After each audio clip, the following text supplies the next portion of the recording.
I stood there in a dress I'd bought 2 weeks before, the pale fabric catching the last light of a late October evening, and my father raised his hand like he was waving hello. Except it wasn't his hand. It was a chunk of concrete the size of a grapefruit.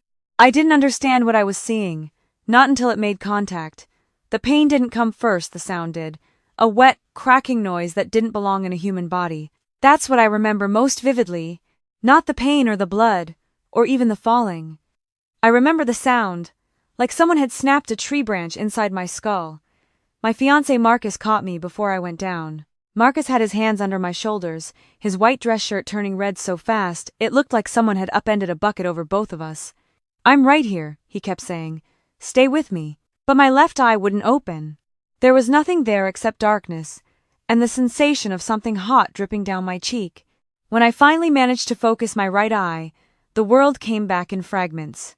The porch, the steps, and my mother. She wasn't running toward me. She wasn't screaming or calling for help or doing any single thing a mother is supposed to do when her daughter gets struck in the face. She was laughing. Not a shocked laugh, not nervous laughter, real laughter. Actual joy. She had her hand over her mouth like she was trying not to seem rude about it. "I told you this would happen," she said to Marcus, shaking her head like she'd warned him about bad weather. "Maybe now you'll make better choices." My father dropped the remaining chunk of concrete onto the grass. He wasn't even breathing hard. He just looked satisfied. No one said a word. My sister Victoria came out from behind the front door, dressed in a designer outfit I recognized, because I'd seen her buying it at the mall. She looked irritated. Not because I was bleeding everywhere. Because dinner had been interrupted. She folded her arms across her chest like she was waiting for an explanation. "I told you she'd cause problems," Victoria said. Mom sighed with the exhaustion of someone dealing with an incompetent employee. "Well, we tried being nice." Marcus's eyes went very still. He looked from my mother to my father to my sister like he was trying to understand if they were all playing some kind of elaborate prank. Then his expression changed. "You're insane," he said. "All of you," he said it quietly, which somehow made it worse. My father actually smiled. "No," he said, pointing at Victoria. "You're just dating the wrong daughter." I couldn't believe what I was hearing. In the moment, right after getting my face partially destroyed, I was still more confused by that sentence than by the pain. Marcus stared at my father. "What did you just say?" "You heard me." My mother moved closer to my father and crossed her arms. "Victoria has been the better choice all along." My sister nodded, flipping her hair. "I've been trying to tell people that for years." As blood rolled into my mouth metallic and warm, I realized something that would echo through the next month of my life. This wasn't new. This exact dynamic, this exact preference, this exact dismissal. It wasn't new. It was just bigger now. Much bigger. Every toy Victoria wanted had been hers. Every report card I'd earned good grades on had been my responsibility to maintain the family average, while Victoria's failures were treated as learning experiences. When I'd gotten accepted to Michigan State on a full scholarship, my father called it selfish. When Victoria dropped out after one semester, my mother had said she was finding herself. When I bought my first car at 24 with my own money, my father demanded I give it to Victoria because she needed to build her confidence. I'd refused, and he hadn't spoken to me for 6 months. But I never imagined it would become this. An actual brick. An actual assault. An actual attempt at disfigurement. Marcus knelt beside me, his hands shaking as he pressed his jacket against my face. "Don't try to talk." He was looking toward the neighbors' houses, trying to catch someone's attention. "Someone needs to call 911. Across the street, old Mr. Kowalski's door opened. He took one look at the blood and then at my father. My father didn't miss a beat. "Family accident," he shouted. "Just a fall." Mr. Kowalski hesitated, then retreated back inside. I remember thinking very clearly, "Please don't believe him. Please believe me." But Marcus had already pulled out his phone. My father stepped forward and kicked it right out of his hand. The screen shattered across the driveway like someone had thrown it from a window. "You're not calling anyone," my father said. Marcus shoved him hard. My father stumbled backward. He was pushing 63, but he recovered fast. He charged at Marcus like a linebacker. The two of them went down into the flower beds my mother had spent all summer maintaining. My mother didn't try to stop them. My sister didn't scream. They just watched like they were sitting in a movie theater, and this was the predictable part. Marcus got his shoulder under my father and pushed back hard. My father grabbed his collar and slammed his shoulder into the ground. "You're going to marry Victoria." He said it like he was explaining basic addition. "Or, you're going to walk away from this family forever."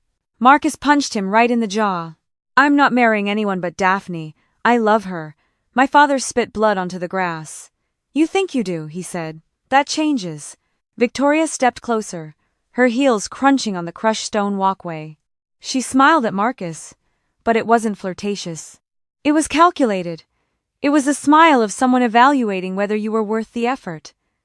"You'll get over her eventually," she said with certainty.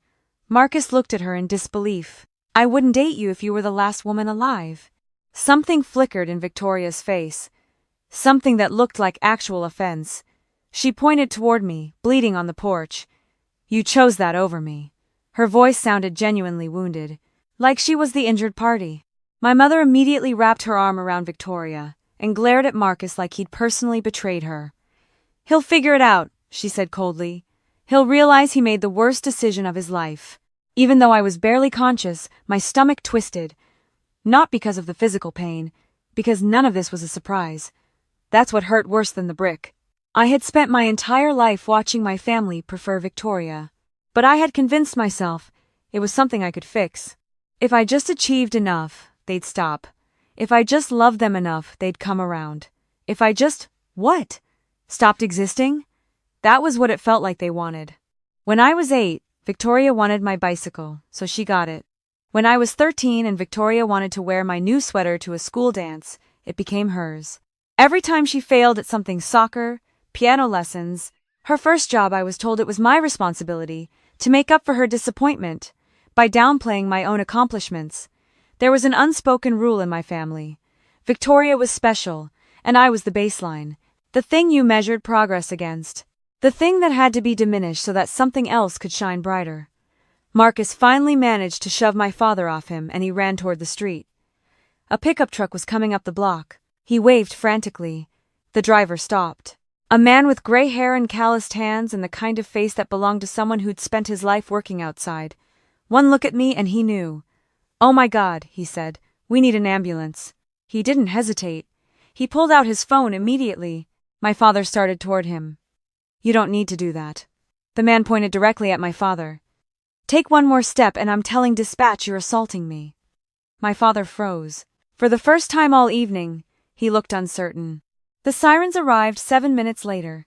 Those 7 minutes felt longer than the previous 28 years of my life. I remember the paramedics surrounding me. I remember one of them shining a light into my eye. Another one asking my name, and me not being able to answer because talking hurt. Another one carefully lifting my fiancé's jacket away from my face. No one spoke for 3 long seconds. Finally, one of them said something I'll never forget. "We need to get her to trauma." Marcus climbed into the ambulance even though they told him there wasn't room. "I don't care," he said, squeezing my hand hard enough that I felt it through all the pain. "I'm not leaving you." As the ambulance doors closed, I looked back toward my family's house one last time. My mother had her arm around Victoria. My father stood with his hands clasped behind his back. Neither of them looked scared. Neither of them looked guilty. They looked annoyed, like we had interrupted an important evening. And then I saw something strange. Behind the living room curtain, the one my mother had installed last spring, there was someone watching. Not my mother, not my father, not Victoria. An elderly man with silver hair.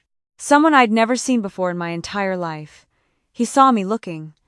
Our eyes met for just a moment. Then he slowly lifted his hand against the glass, and his fingers trembled like he wanted to say something or warn me, or maybe just acknowledge that he knew something I didn't. Then the curtain closed and everything went dark. I came back to consciousness, not because I opened my eyes, but because of what I smelled. Antiseptic, plastic tubing, something metallic I didn't want to identify. A machine beeped somewhere to my right, and every beep sounded like it belonged to someone else's body. I tried to move. Sharp pain shot through my left shoulder and neck so violently that I gasped. "Don't move yet," a woman's voice said calmly. I forced my right eye open. The world came back in pieces. Bright ceiling lights. A curtain. A heart monitor. Then the face of a woman in blue scrubs leaned into my view. "I'm Dr. Chen," she said, "and I need you to understand something. You're safe now." Safe felt like a word from another language. My throat burned when I tried to swallow. "Is Marcus here?" She smiled gently. "He hasn't left this floor since you arrived." Tears blurred my vision before I even registered him. A second later, he appeared beside my bed, still wearing the blood-stained shirt, his knuckles scraped raw, his eyes swollen and red from crying. When he reached for my hand, he hesitated, like he was afraid that touching me would cause more damage. "I'm still here," he said, and his voice broke. "I told you I wouldn't leave." I squeezed his fingers as much as I could manage. It wasn't much, but it was enough. He lowered his forehead against my hand and cried quietly. I'd never seen Marcus cry before. Not when his business partner betrayed him. Not when his mother got sick. Not even when he had that motorcycle accident 5 years before we met. But seeing me in a hospital bed had broken something fundamental inside him. "Doctor." Chen waited respectfully before continuing. "The fracture around your left eye socket was severe." I reached toward my face instinctively. "Bandages. Thick ones." She gently stopped my hand. "We reconstructed the damaged area. You'll have some permanent scarring, but we stopped the structural damage from being permanent. You also sustained a deep facial laceration. Over 60 stitches." My heart was pounding. "My eye," I whispered. She paused. That pause terrified me more than the pain. "We believe your vision will return," she finally said. "But we won't know the full extent of the damage until the swelling goes down. Believe, not know." Those words circled in my head long after she left the room. For the next hour, nurses came and went. Medications, questions, vital signs, bandage changes. Everything blurred together into an exhausting repetition. Then a man in a dark suit walked in. He introduced himself as Detective Morrison. Late 50s, gray temples, the kind of face that had seen difficult things. He wasn't intimidating. He seemed sad. He pulled a chair beside my bed. "When you're ready, I'd like to ask a few questions." Marcus stood up immediately. "I'm staying." Detective Morrison nodded like he expected nothing less. He opened his notebook. "Daphne." He looked directly at me, and I noticed he was using my name carefully, like it mattered that he said it right. "Did your father intentionally strike you with that concrete?" I didn't hesitate. "Yes." "Were there previous threats or warning signs?" I closed my eyes and dozens of memories came flooding back. My father screaming because I wouldn't give Victoria half my paycheck. My mother telling relatives I was jealous of my own sister. Victoria stealing my jewelry and somehow convincing everyone I'd misplaced it. Christmas mornings where every expensive gift mysteriously ended up near Victoria while mine were practical necessities. The time my father slapped me for accepting a promotion because Victoria had been rejected for the same position. Every moment I'd convinced myself that maybe they didn't hate me. Maybe I was imagining the pattern. Now there was no room left for self-deception. "Yes," I said. "Many." Detective Morrison wrote for several minutes without looking up.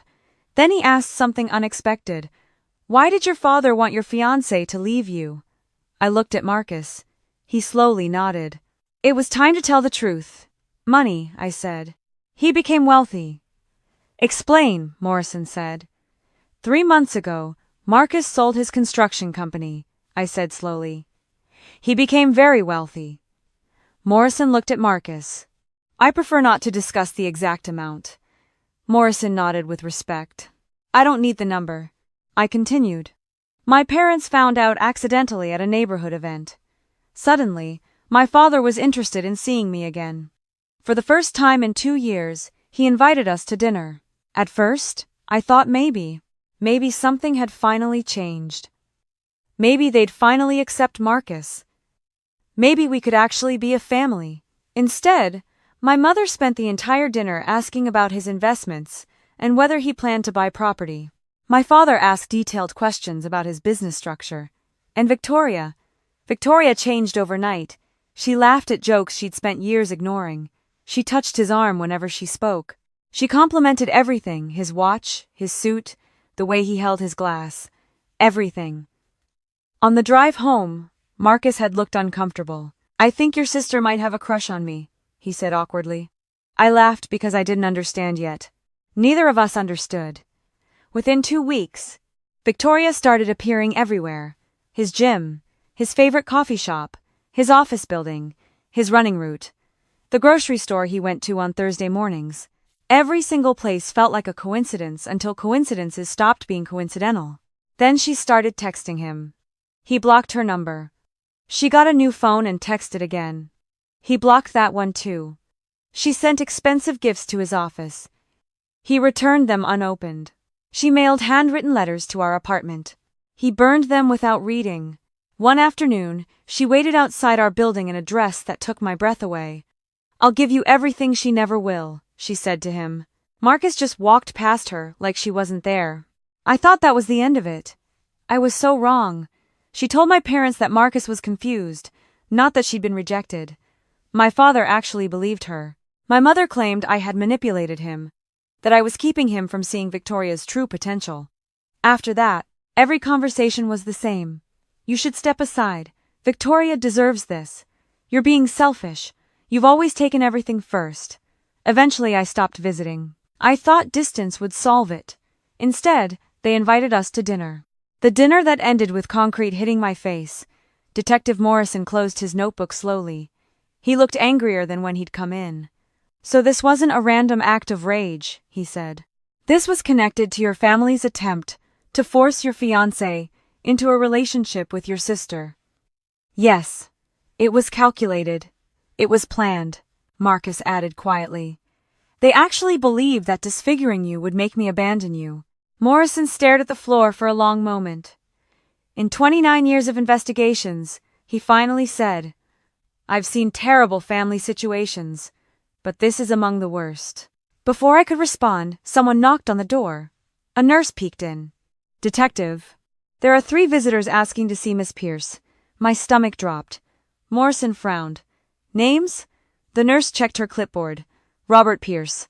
My father. Helen Pierce. My mother. Victoria Pierce. My sister." Marcus stood instantly. "They're not coming in." The nurse looked relieved. "I thought you might feel that way." But before she could leave, a voice echoed from the hallway, loud enough that every room nearby fell silent. "Daphne," my father's voice. "You've embarrassed this family enough." My mother's voice joined his. "Are you planning to apologize?" "Apologize?" The word felt absurd. Victoria's voice came next. "You owe us an apology for making Dad angry." Marcus started toward the door. Morrison stopped him gently. "I'll handle this." He stepped into the hallway. The door stayed slightly open. I could hear shadows and fragments but not see clearly. Then Morrison's voice, very calm. "You need to leave." My father answered immediately. "That's my daughter." "No," Morrison said. "That's the victim." A long silence stretched out. Then, my father laughed. "Victim? She ruined her sister's future." Morrison's patience disappeared. "I've already taken her complete statement." Another silence. Then my father's voice, with complete certainty. "You actually believe her?" Morrison's reply was cold enough to make me shiver. "I've also spoken to 6 witnesses." 6. I tried to remember who could have witnessed everything. The man with the pickup truck, the paramedics, the emergency doctor, the trauma surgeon, maybe. But 6? My mother's voice suddenly sounded nervous. "What witnesses?" "The electrician who called 911, Morrison began. "The paramedics. The emergency physician. The trauma surgeon. Someone across the street who recorded the last 4 minutes of the incident on a home security camera." Silence. Absolute, crushing silence. Then Victoria whispered something I couldn't quite hear. My father's response was 2 words that made my blood run cold. "Delete it." Morrison's voice hardened immediately. "Thank you." My father sounded confused. "For what?" "For saying that directly in front of 3 police officers." More footsteps filled the hallway. A police officer began reading Miranda rights aloud. Metal handcuffs clicked against metal. My mother started screaming. Victoria cried. My father insisted it was all a misunderstanding, that they'd been provoked, that I was lying. Then an older man's voice echoed down the corridor. A voice I recognized from that moment behind the curtain. "I've been waiting 26 years for someone to finally stop him." Everyone went quiet. I turned my head toward the doorway. The same elderly man I'd seen watching through the living room curtain stood at the end of the hallway with a wooden cane in one hand and an old leather briefcase in the other. He wasn't looking at the police. He wasn't looking at my parents. He was looking only at me. Then he said something that changed everything. "I think it's finally time you learned who I really am." The hallway fell completely silent. I could hear the soft hum of the fluorescent lights. The elderly man waited until the officers escorted my parents and Victoria toward the elevators. My father twisted around as far as the handcuffs allowed. "You stay away from her," he shouted. The old man didn't flinch. Instead, he answered with a tired smile. "I've stayed away long enough." The elevator doors closed. Their voices disappeared. For the first time in my life, there was no shouting, no accusations, no one telling me that everything was somehow my fault. Only silence. Detective Morrison stepped back into my room. He looked at me. "You know him?" I slowly shook my head. "No." The elderly man removed a worn cap from his silver hair. "My name is Harold Sutton." The name meant absolutely nothing to me. He saw my confusion. "I expected that," he said. He looked toward Morrison. "May I have a few minutes?" Morrison studied him carefully. "This conversation might become part of an investigation." "I understand." Morrison nodded slowly. "I'll be outside." When the room emptied everyone except Marcus, who Sutton had asked to stay, the old man pulled a chair closer and sat down with visible difficulty. His hands were twisted with arthritis, but his eyes were steady. "I've been waiting more than 20 years to have this conversation with you," he said.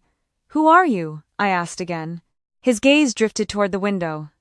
"I was your grandfather's best friend." That surprised me immediately. "My grandfather died before I was born. I never knew him." "I know," Sutton said. "He knew you, though. He knew you better than anyone ever will." "That doesn't make sense."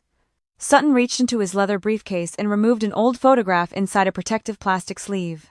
The picture showed two young men covered in sawdust, laughing beside a half-finished wooden cabin. One of them looked unmistakably like the grandfather I'd only seen in family photographs. The other was Sutton. "He called me his brother," Sutton said quietly. My throat tightened. "My parents never mentioned you." "They couldn't," Sutton said. "Why not?" His expression darkened. "Because your father made sure I disappeared from your family's life entirely. I don't understand." "You will." Sutton carefully placed the photograph back in the briefcase. "Your grandfather was the kindest man I've ever known." He smiled sadly.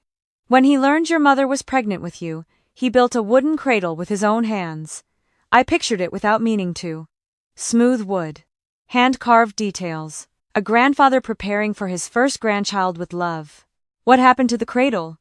Sutton looked down at his twisted hands. "Your father burned it." "What?" "Your father said daughters were a waste of effort." The room became very still. Marcus squeezed my hand gently, Sutton continued. "The day you were born, your grandfather held you for almost an hour. He had a faint smile on his face. 'She's going to change this family,' he kept saying. I felt tears forming before Sutton even finished speaking. "But Richard wanted a son," Sutton continued. "I know." "No," Sutton shook his head. "That's part of it. But it goes deeper." He leaned forward slowly. "When Victoria was born 3 years later, your father finally had the child he believed he wanted. But Victoria isn't," I started to say. "I know what she is," Sutton said gently. "Your father was obsessed with the idea that the wrong daughter had been born first." I stared at him. That sentence sounded completely insane. And then I remembered everything. Every birthday, every Christmas, every punishment, every sacrifice. Every time I was told to give something up because Victoria needed it more. Every achievement that somehow became hers. Every failure of hers that somehow became mine. It wasn't random. It had never been random. It had been deliberate, calculated. Part of a larger narrative my father had constructed about family hierarchy. Sutton said very quietly, "He blamed you for existing first." The words hit harder than the concrete had. I couldn't breathe for a moment. I'd spent decades wondering what I had done wrong. The answer was nothing. I had simply been born before the child he wanted to favor, the child he believed deserved favoritism. Beckett said quietly, "That's insane." "It is," Sutton said. And it got worse. He opened the briefcase again. This time he removed a thick bundle of envelopes tied together with faded blue ribbon. Your grandfather wrote these letters. My pulse quickened. They're addressed to you, one for every birthday. I stared at my own name written in elegant handwriting across the first envelope. He knew he was dying, Sutton continued. His eyes became glassy with tears. He asked me to deliver one letter to you every single birthday. But I couldn't. His voice cracked. Your father threatened me. The room went absolutely silent. He said if I ever contacted you, he'd accuse me of stalking his family. He'd ruin my reputation. Sutton swallowed hard. I believed him. That sounded exactly like my father. So I kept every letter. Sutton gently placed them on the hospital blanket. I've carried them for 26 years. I reached toward the stack with trembling fingers. My grandfather had written to me. Every birthday. Every single year. Without me ever knowing. The weight of 26 lost conversations pressed down on my chest. Sutton smiled sadly. He wanted you to know someone loved you before you ever learned what cruelty looked like. I couldn't stop crying. Neither could Marcus. Even Detective Morrison, watching quietly through the doorway, turned away to give us privacy. After several minutes, Sutton cleared his throat. There's something else. He reached into the briefcase one final time. This time it wasn't a letter. It was a small brass key, attached to a leather tag, worn smooth by decades of handling. What does it open? A safety deposit box. My eyebrows lifted. Your grandfather rented it 6 months before he died. Why? Because he stopped trusting your father. Sutton handed me the key. He believed someday you would need the truth. Detective Morrison stepped back into the room. I hate interrupting, but there have been developments. He looked directly at me. The search warrant for your parents' house has already been executed. My heart jumped. Officers found something unexpected in the home office. What? Folders. Files. He opened his notebook. Organized by subject. Most of them concern your fiancé's finances. Marcus stiffened.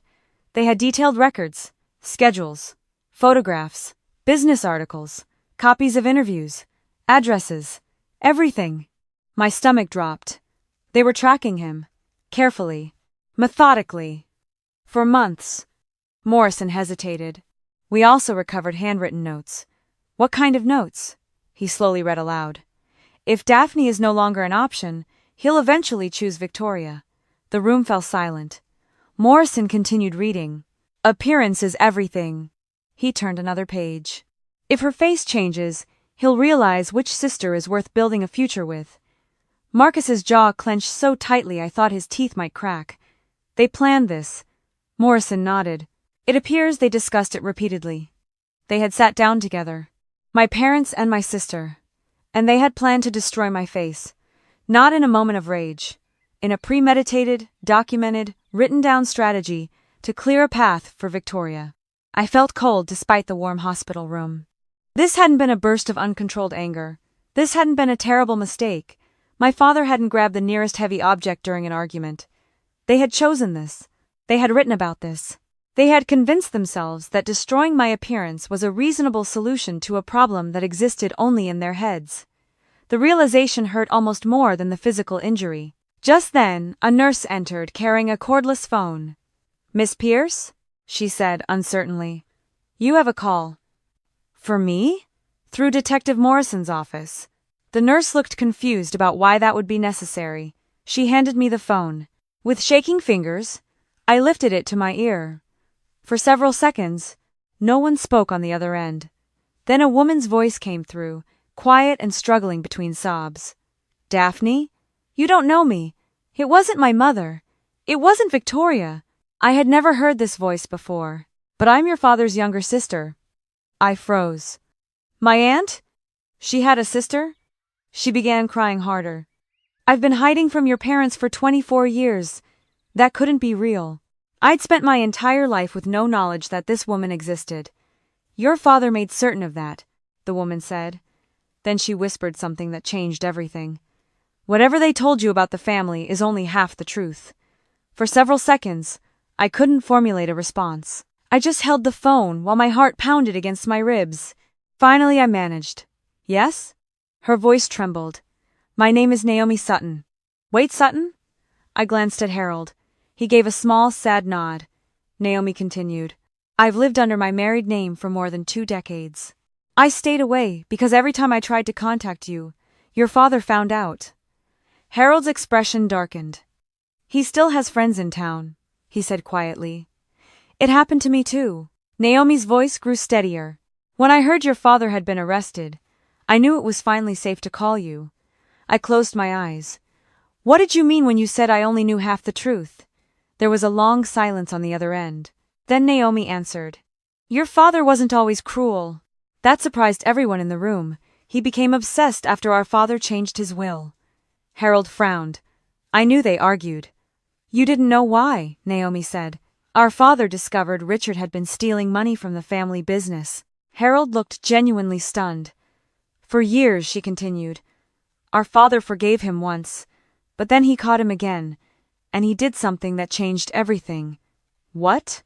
Naomi took a breath. He rewrote the will. My pulse quickened.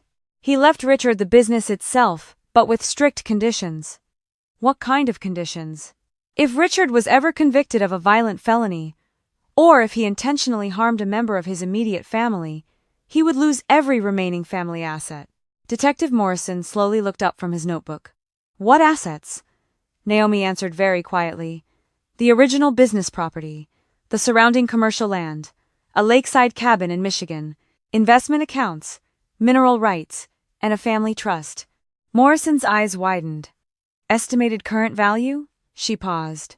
A little over $11 million. The room fell completely silent. I looked at Marcus. He looked at me.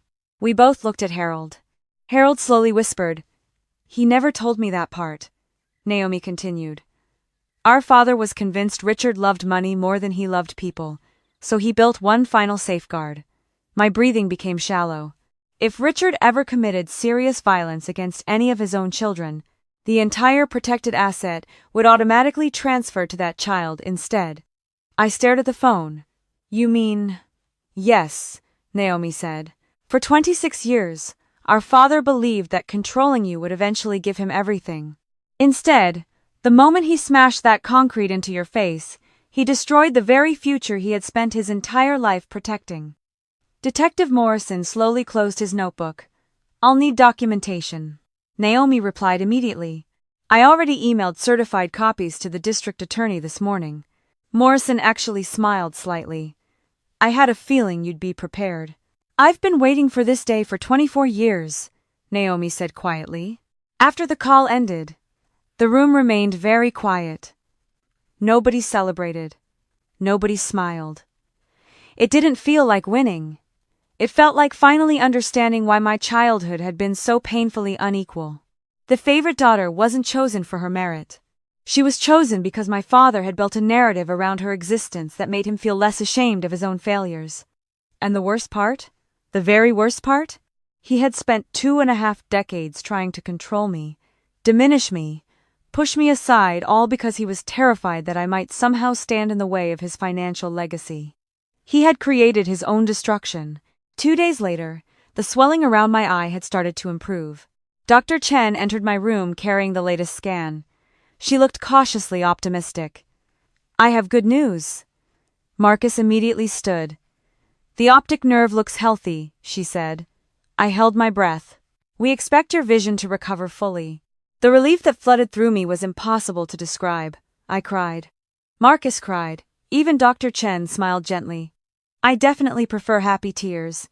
Over the next week, detectives continued building their case. The electrician who had called 911 gave a detailed statement about what he witnessed. Mrs. Kowalski admitted she had seen my father raise the concrete with clear intention before it made contact with my face. The security camera across the street captured the final 4 minutes of the attack in perfect clarity. The handwritten notes recovered from my parents' home office established planning rather than impulse. Every new piece of evidence fit with the last-like pieces of a puzzle. No missing pieces, no convenient miracles, just the truth being assembled piece by piece. A month later, I was discharged from the hospital.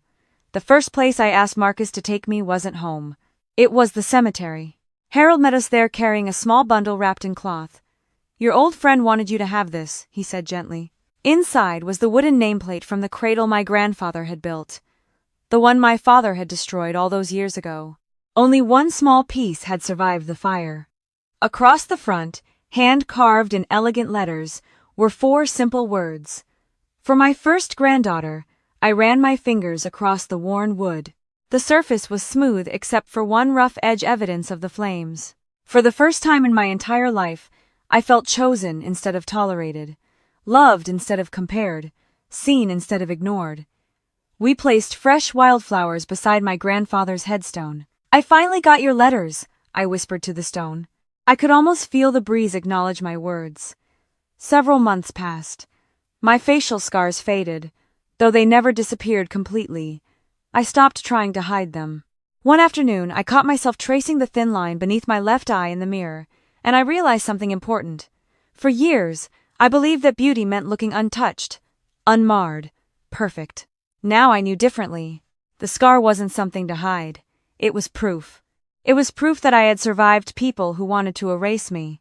It was proof that I had fought to exist in a family that wanted to diminish me.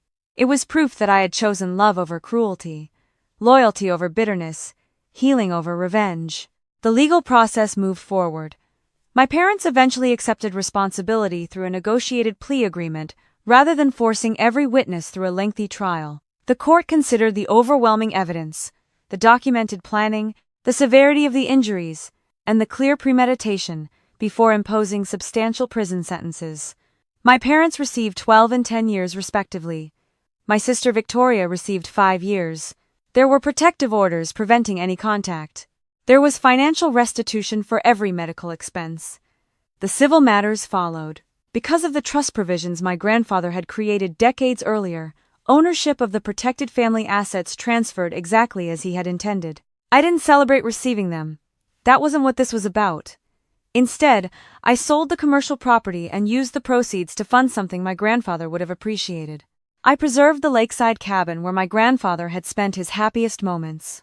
I restored my grandfather's name to the hardware store building, with a simple bronze plaque honoring the man who had built it honestly, without shortcuts or cruelty. I also created a scholarship in his memory for local students entering the skilled trades. It wasn't revenge, it was restoration. It was a way of saying that love persists even when hidden, that goodness matters even when unrecognized. That legacy is built not through dominance but through kindness. Harold attended the dedication ceremony. So did Naomi. Both of them cried when the plaque was unveiled. That evening, Marcus and I drove to the lake. No photographers, no speeches, no dramatic announcement.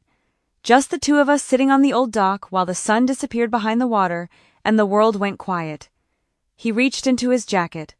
I laughed. "If that's another ring, you have terrible timing." He laughed too. "It's not." Instead, he handed me the first letter my grandfather had written. "I think today might be the right day," he said. I opened it carefully. The paper had yellowed with age. The handwriting remained steady despite the decades that had passed. The final lines read, "If you ever feel unwanted, remember this.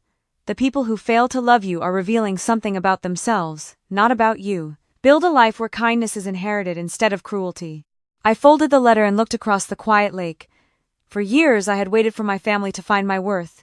They never had. They had only revealed their own. Marcus slipped his hand into mine.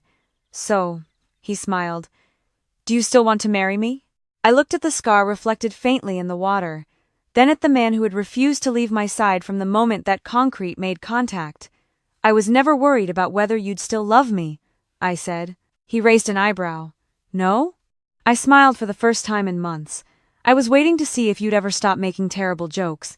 He laughed so hard he nearly dropped the ring box. That laugh echoed across the lake. Free, unforced, hopeful. For the first time since my father tried to destroy my future, the sound no longer hurt.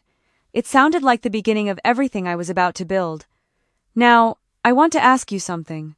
If you were in my position standing in front of your family, wearing a dress you bought for hope, and they chose violence, what would you do? Would you have stayed with your fiancé the way I did?